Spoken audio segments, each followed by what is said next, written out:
বক্তব্য এখানে হচ্ছে, উগ্র সাম্প্রদায়িকরণ করা হচ্ছে এবং উগ্র বাঙালিকরণ সেখানে হচ্ছে। এক একটা পাহাড়ের নাম দেওয়া হচ্ছে ডিসি হিল, পাহাড়ের নাম হচ্ছে কর্নেল হিল। এক একটা সামরিক কর্মকর্তা যান, এক একটা প্রশাসনিক কর্মকর্তা যান, তাদের নামে একটা রিসোর্ট তৈরি হয়, একটা পাহাড় কিন্তু সেখানে তৈরি হয়।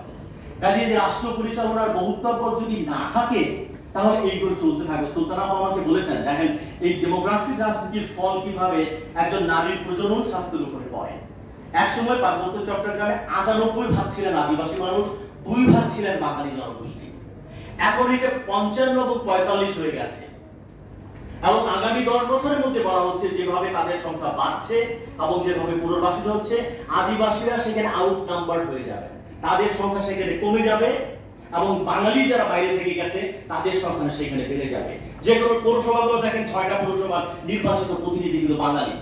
তাই শাসন ব্যবস্থা আমরা বলি যাদের জন্য শাসন, তারা কি বলেন, তারা কিভাবে চান, সেটা হচ্ছে শাসন ব্যবস্থার মূল কথা, সেটা উন্নয়নের মূল কথা। কিন্তু সেখানে কিন্তু তাদের ভয়েসটা থাকবে না এবং যখন মেজরিটি হবে, ভোটার তালিকা হবে, সমস্ত জায়গায় কিন্তু বাঙালিরা কিন্তু সেখানে নির্বাচিত হয়ে যাবেন। এই মাইনরিটি করবার যে তাদের রাজনীতি ডেমোগ্রাফিক পলিটিক্সের কারণে সুলতানা বলেছেন একজন চাকমা নারীকে পেয়েছেন তার